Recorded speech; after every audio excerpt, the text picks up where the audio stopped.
Përshëndetje të nderuar miq, jemi me tregimin e radhës se si nëna i braktisi fëmijët e saj dhe e mori një burrë tjetër. Është rrëfimi, tregimi apo narracioni i radhës. Një vajzë, një grua u fijua u martua me një burrë me të cilin kaluan vite së bashku dhe kishin 5 fëmijë. Por kjo nën, kjo grua e cila me kalimin e kohës edhe filloi të mos rrinte rahat, apo të filloi që ta tradhtoi bashkëshortin e saj me të cilën kishin 5 fëmijë, kishin djemë dhe vajza dhe bënin një jetë mesatare me të, duke jetuar pra një jetë që e bajnë shumica e popullit shqiptar. Por bashkëshorti i saj i cili punonte pra punë të rënda apo punë të cilat i bën kryesisht njerëz nga fshati, punonte dhe kontribonte që familja të jetë sa më shëndosh, sa më mirë dhe të jetojnë sa më mirë edhe nga ana ekonomike. E donte shumë, respektonte, por që nëna apo gruaja e këtij burrit kishte filluar të luante lojë se përket dashurisë së sinqertë të vërtetë dhe ta trajtoi burrin e saj. Por ajo që është më e rëndësishmja është rrëfimi në anën e këtyre fëmijëve që mbeten jetim dhe që pastaj mbeten pra me një jetë me shumë probleme. Kështu një ditë nga ditët ku fëmijët u zgjuan në mëngjes dhe po presin që nana të zgjohet dhe t'i bën bukën, nëna nuk u zgjua dhe u interesuan sigurisht për të, e panë që nëna s'është as në dhomë dhe u mrakosën, shkuan që ta lajmërojnë babain e tyre cili ishte në bashkë pra larg shtëpisë, i thanë se nuk është nëna dhe kështu u alarmua fshati duke kërkuar se çfarë ka ndodhur, mos e kanë kidnapuar njerëz të cilët mirën me trafikim njerëzor apo kushte më radh. U lajmërua dhe policia dhe nuk është askënd nana këtyre vajzave, gruaja e këtij burri. Kështu e lanë për disa orë, për disa kohë duke kërkuar me polici, me njerëz të ndryshëm, s'është askund dhe e lanë si të humbur apo të zhdukur, duke vazhduar me fazën e dytë duke bërë hetime e kështu me radh. Por në dhomën e saj, kjo nën kishte lënë një letër ku në të shkruante se ndër tjera i kërkonte falje së pari bashkëshortit e saj që ka trajtuar tash një kohë dhe që bashkëshorti nuk është fajtor, është kujdesur shumë për të, por kjo është mashtruar dhe tani më nuk mund ta braktisë të dashurën e saj.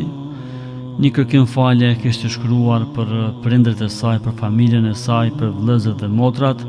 dhe një kërkim falje më gjatë ishte për fëmijët e saj, të cilët i la pra shumë të ri dhe në moshë të vogël dhe kisha thënë se unë jam dashuruar diku tjetër dhe po iki tek burri im, me të cilin mendoj të jetoj dhe të plakëm dhe të vdes së bashku me të, ndoshta nuk do t'ju shokur, por dua të ma falni tradhtin apo gabimin. Kështu e lexuan letrën dhe tani më u kuptua edhe nga policia dhe nga fshati dhe nga njerëz të afërt që do të thotë nuk është çështje kidnapimi, po është çështje vetë dëshirës së saj që ka marrë guxim ta trajtojë burrin me vite, pastaj edhe fëmijët e i lënë jetim. Kështu fëmijët tashmë mbeten vetëm me babën dhe fëmia më i madh ishte diku në moshën 10 vjeçar dhe u mërzitën shumë, tani më nuk kishte kushte çfarë t'i përgatiste dhe për ushqim filluan të përballen me problemet edhe ekonomike, pasi që burri i cili ishte i vetëm në shtëpi punonte, por gjithmonë i ndihmonte te gruaja, i ndihmonin edhe fëmijët e vegjël, tani më gruaja si krah i djathtë ajo e trajtoi, nuk e ndihmonte. Ishte i vetëm, gjërat filluan të ndryshojnë shumë në anën negative. Tashmë ai s'mundej dhe të punonte pasi që kishte probleme me tension, probleme me stresin, ngarkesën për shkak të asaj që i ndodhi me gruan e vet që e trajtoi. Kështu ky prind, ky plak apo ky burr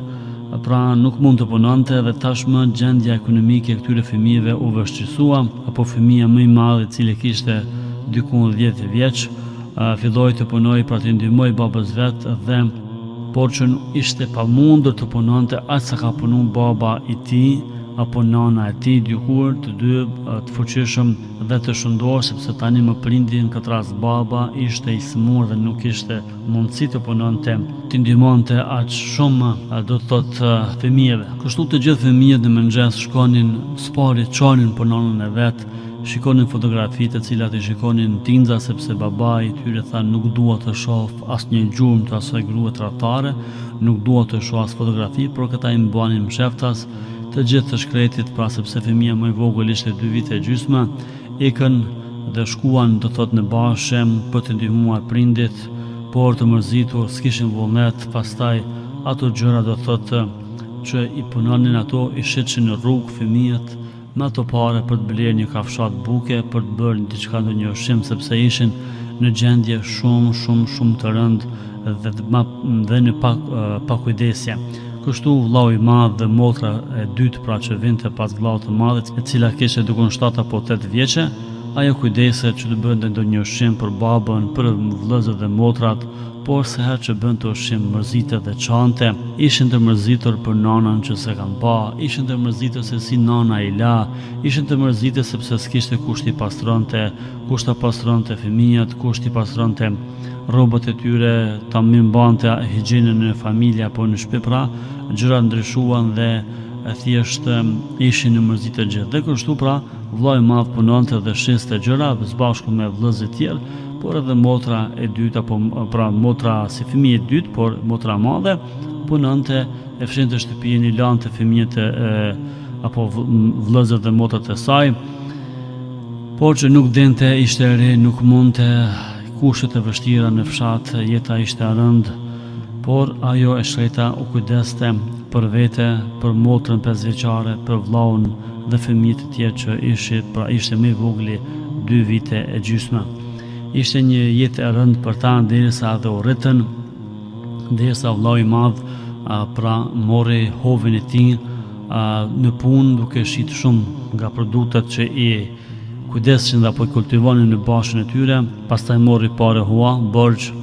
dhe iku në gurbet, respektivisht në Itali, për të ndihmuar familjes, për të ndihmuar vëllezërve dhe motrave që i kishte lënë jetimët të vegjël, dhe kështu jeta e tyre përmirësua, por gjithmonë kjo vajza, kjo çika e madhe,